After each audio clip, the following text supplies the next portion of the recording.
What is your homebrew rule that you think should be official? If you use your action to drink a potion of healing, you should get the maximum value. As an example, the regular potion of healing equals 10 HP. You can use your bonus action to drink a potion of healing, but you have to roll for it. This adds more interesting decision-making for players when it comes to action economy and resource management. I've used this rule for 8 years, and it's only ever enhanced the battles. I've got 3. First, at the start of the campaign, everyone gets 1 expertise in something they are proficient in, just to make their character feel more specialized. Second, critical hits do a full weapon die of damage plus a rolled die of damage. For example, if it's a D10 plus 4, then the crit does 10 plus D10 plus 4. This makes crits feel important.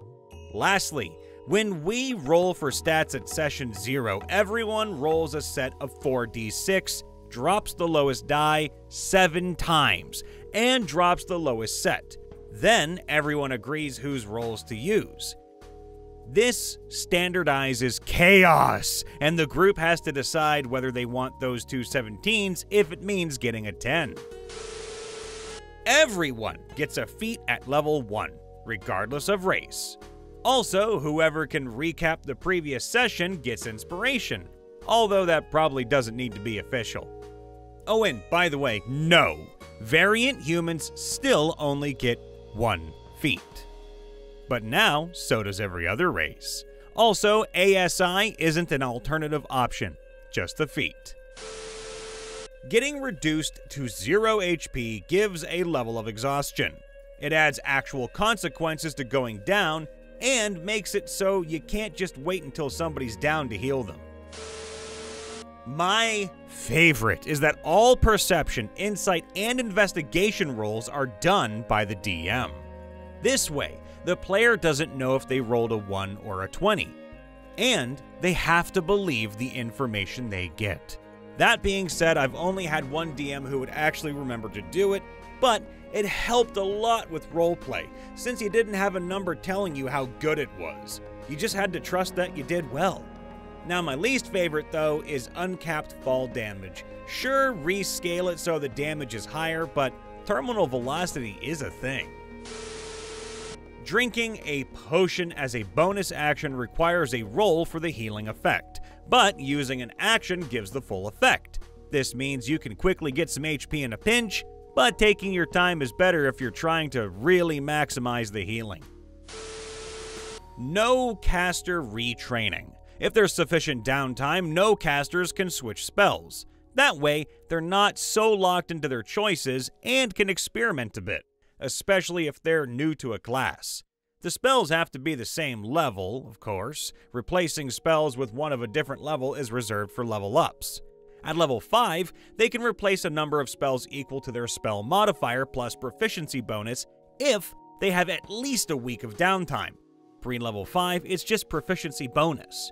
Alternatively, if they are long resting in a safe area like a village or a town, they can replace a single spell per day. But if they're on the road or their town is a dangerous place, no chance. It gives no casters a bit more flexibility, but they still have to be careful about the spells they take. Something similar almost made it into Tasha's Cauldron of Everything, spell versatility, but it was scrapped. They should think about bringing it back. Something similar is also in Pathfinder 2nd edition from what I noticed. Anyone should be able to use a spell scroll. Otherwise, they are often a useless or niche item, typically used by the classes that need them the least. DM rolls death saves for the players. No player knows if death saves have been passed or failed, and this adds urgency and gravity to a player being downed. I've seen way too many healers just say, "Okay, well, there's only one more enemy left and our downed buddy has 2 past death saves and no fails. He'll be fine until combat is over." Like, no, your friend is bleeding out, help them! I don't really have any homebrew that I'd like to see made official. I've got a few good ones that the table likes, such as my "you only get 1" rule, which allows a character who has died to come back to life once in a campaign, if they're not ready for their story to end, and a few others. But they're homebrew, and what works for me, my table, and our dynamic might not work for someone else's group. Honestly, I'd hate to see one of my homebrew rules be made official, just for some rules lawyer to use it to bash a DM over the head, because it's now, in this hypothetical situation of course, rules as written. Potions can be consumed as a bonus action if you want to roll, or you may use an action to consume the potion and get guaranteed max health from that potion. As an example, a potion of greater healing for a bonus action, 4d4 plus 4, average of 14, or drink the full potion of greater healing as an action and get guaranteed 20 HP. 3 people so far have had this idea. I think great minds are really starting to think alike. Dimension Door and other spells that say you can bring one willing creature of your size or smaller who is carrying gear up to its carrying capacity. My house rules allow small characters to bring one willing creature up to medium or your size or smaller. It's absolute BS that my small-sized wizard cannot Dimension Door his medium-sized party members straight up. Yes, I realize I could enlarge, reduce, or pull other shenanigans too. Let me introduce you to Jenga looting! And pardon me if this is common, I just never seen it before as a DM. If we choose to thoroughly investigate an area for spoils, my DM sometimes busts out the Jenga loot tower. If players choose to participate, we pick a skill we want to use and get a number of attempts equal to the ability modifier associated with the skill.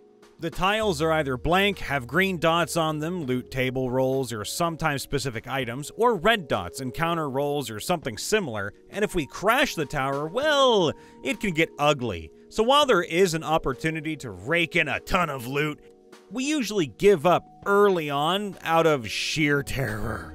And it adds a lot of tension to otherwise boring investigation checks. My players were having a hard time incorporating their backstory, characters, personalities into role-playing, so I modified the Dungeons and Daddies daddy facts into our game. At the start of each session, they have to give me a fun fact about their character or backstory. If they are able to incorporate that fact into their role-playing, I give them a point of inspiration. I think it's helping them get into their characters' personalities. They can only get 1 point of inspiration this way per session, and the fact can't be boring, like saying their favorite color. Hey, mine's blue. Everybody gets 1 free ground-up respec that they can use before the start of a character's 3rd adventure. Anything that can't be explained cleanly in character is hand-waved and retconned. I believe everybody should enjoy the build and character that they're going to be using for months or even years. The 1 free respec lets people test the character out and adjust anything that just isn't doing it for them. Skill failures should fail forward. If you are trained in a skill, you never just fail. You may succeed with complications, or you cause other things to happen. It should be a rule that the DM doesn't just say, "Oops, you failed, moving on." I need to refine it, but the general idea is that resurrection has consequences. The first time you're brought back, it's fine, albeit maybe a bit unsettling. Not sure how I want to proceed with each time after, but I would love it if there were some kind of penalty. Forgotten memories, a disconnect with the material plane, or maybe a higher chance of failure to restore the soul to the body. High-level campaigns feel so cheap in terms of life and death, and I'd like to change that. A lot of these I already use at my table, but I haven't seen this one mentioned. If a PC dies, they get an immediate reaction wherein they can move and take an action of their choice. Cast a spell, attack, heal their partner, whatever. Nothing they do can save their life no matter what. Now this does 2 things. It's a mild salve to mitigate the pain of losing a character. You get 1 chance to say a cool thing, kill a baddie, and try to die on your terms. And it really helps avoid death spirals. A PC death can quickly spiral into a TPK if there are still a lot of enemies. That final death action can save a downed friend, take out 1 last enemy, or, if things are looking bad, give the other PCs an advantage as they flee. The dying person can act as a distraction or create a hold the door kind of scene. It almost never comes up, but when it does, it makes for an epic final moment before someone's character dies. better exhaustion rules with more levels that better match up with what increasing exhaustion actually does to you. Now I know, 1 D&D is set to increase the number of levels before death to 10, but it's boring, a cumulative -1 to rolls. My homebrew exhaustion has 10 levels with different effects that my table feels make more sense for increasing exhaustion, where level 1 has no effect other than knowing you're fatigued. This is followed by a small penalty to movement speed, then by disadvantage on mental ability checks and saving throws, followed by disadvantage on physical ability checks and saving throws, and so on. Now, it means that it's a mechanic I can use at my pulp-type Eberron table to up the stakes without immediately overly punitive effects that rules as written exhaustion brings in.